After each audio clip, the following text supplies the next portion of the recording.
ये हमारा butterfly conservatory है यमुना बायोडायवर्सिटी पार्क का, जिसको हमने दिल्ली में पहली बार एक ये ओपन एयर बटरफ्लाई कंजर्वेटरी बनाई गई है। जब हमने काम शुरू किया था तब यहाँ सिर्फ 4 किस्मों की तितलियाँ पाई जाती थी।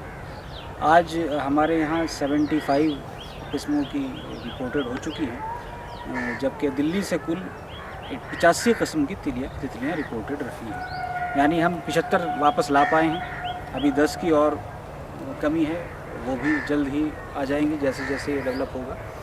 और तितलियों को लाने के लिए ज़रूरी होता है कि सिर्फ फूल ना लगाए जाएं, उनके साथ साथ उनके होस्ट प्लांट्स भी हों। होस्ट प्लांट्स का मतलब है ऐसे पौधे जिनके ऊपर तितलियां अंडे दे सकें और उनके कैटरपिलर अपना खाना ले सकें, यानी उन पत्तियों को खाकर वो बड़े होते रहते हैं और फिर प्यूपा में बनते हैं। उस प्यूपा में से एक सुंदर तितली निकलती है। इस तितली का पूरा जीवन चक्र या जिसको लाइफ साइकिल कहते हैं, उसको पूरा होने में कोई 2 हफ्ते लगते हैं ऑन एन एवरेज। गर्मी में थोड़ा तेज़ होता है और सर्दी में थोड़ा स्लो हो जाता है, लेकिन एवरेज जो है वो 2 हफ्ते का वक्त लगता है किसी तितली के एक पूरा लाइफ साइकिल अंडे से लेके और पूरा एडल्ट बनने तक। हम जितनी भी तरह के सब्ज़ियाँ, जैसे ख़ास तौर पे लौकी और कद्दू कुल की सब्ज़ियाँ जो हैं, कुकुरबिटेसी जिसको कहते हैं, उनके फ्रूट फॉर्मेशन के लिए ज़रूरी है कि बहुत सारी तितलियाँ हों, हनी बीज हों। अगर वो नहीं होंगी तो उनके फूल झड़ जाएंगे, हमें वो सब्ज़ी नहीं मिलेगी खाने के लिए। और भी बहुत सारे जितने फल फ्रूट हम लोग खाते हैं, वो उनका जो परागण है, पॉलिनेशन की प्रक्रिया है, वो तितलियों और हनी बीज के द्वारा ही कंप्लीट होती है। तो इनका डायरेक्ट रिलेशन है हमारी एग्रीकल्चर प्रोडक्टिविटी से।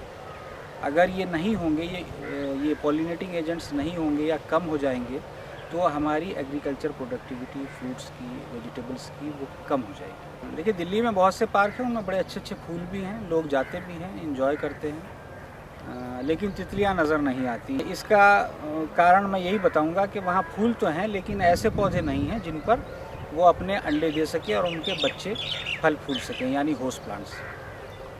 और अगर इस तरह के प्लांट्स भी लगाए जाएं तो तितलियों का पूरा लाइफ साइकिल कंप्लीट हो पाएगा और उनको रहने के लिए हैबिटेट मिलेगा। यहाँ पर जो है कुछ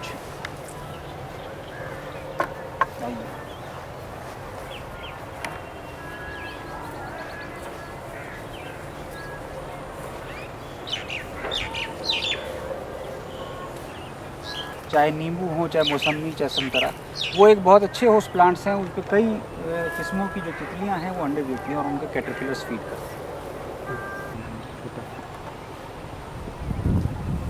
ये आप देख सकते हैं, इसमें एक ये छोटा सा कैटरपिलर है लेमन बटरफ्लाई का, जो देखने में चिड़िया की बीट जैसा लगता है। इस तरह से ये अपने दुश्मनों से बचता है।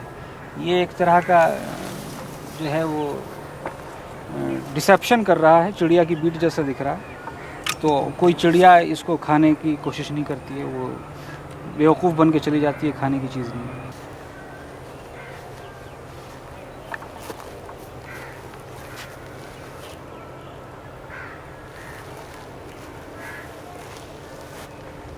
ये लेमन बटरफ्लाई का जोड़ा है जो मेटिंग की तैयारी में है। ये जोड़ा एक साथ उड़ते हुए आप देख सकते हैं।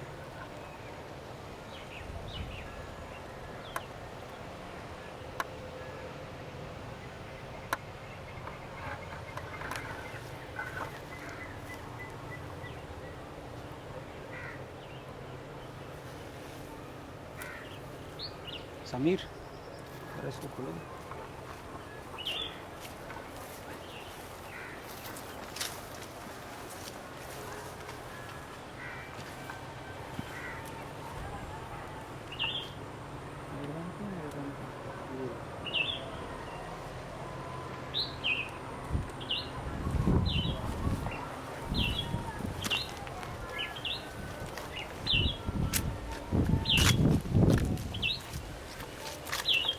हमने यहाँ कुछ ही वाटर पूल्स भी बनाए हैं बटरफ्लाई कंजर्वेटरी में। इनका मकसद है जितनी भी तितलियाँ होती हैं, इंसेक्ट होते हैं, इनको थोड़ा नमी वाली आबो हवा चाहिए होती है जिसमें ये रह सकें, या अपने एग लेइंग कर सके, उनके कैटरपिलर्स रह सके। जैसे आजकल बड़ा ड्राई मौसम है, तो इसमें अगर ये वाटर पूल्स होते हैं तो यहाँ की हवा में थोड़ी नमी बनी रहती है, ह्यूमिडिटी बनी रहती है, जिससे ये तितलियों के लिए फ़ायदेमंद होता है।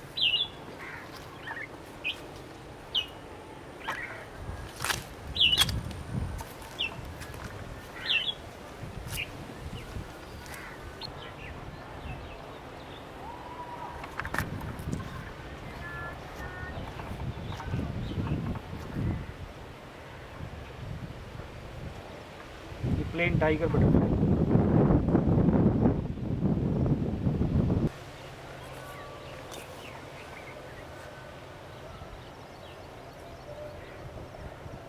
ये कॉमन पायोनियर बटरफ्लाई।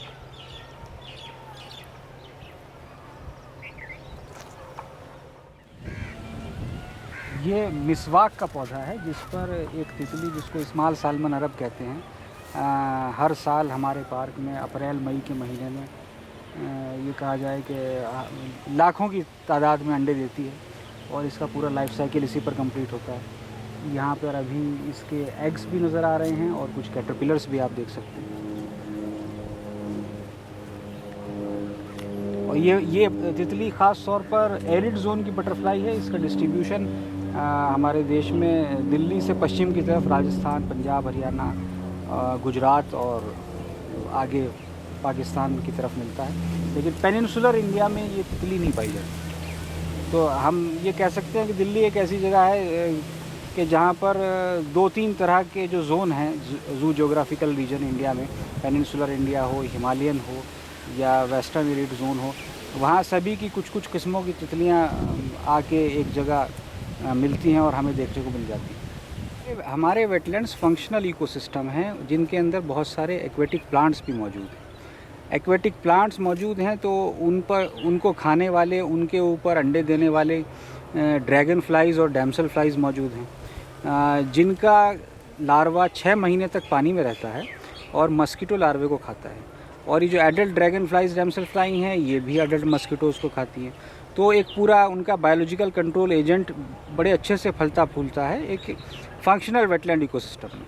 और अगर वेटलैंड फंक्शनल नहीं होगा, सिर्फ डेड वाटर होगा, ये सब इंसेक्ट्स या क्रिएचर्स आपके पास नहीं होंगे, तब ऐसा वेटलैंड मस्कीटो ब्रीडिंग ग्राउंड ही बने।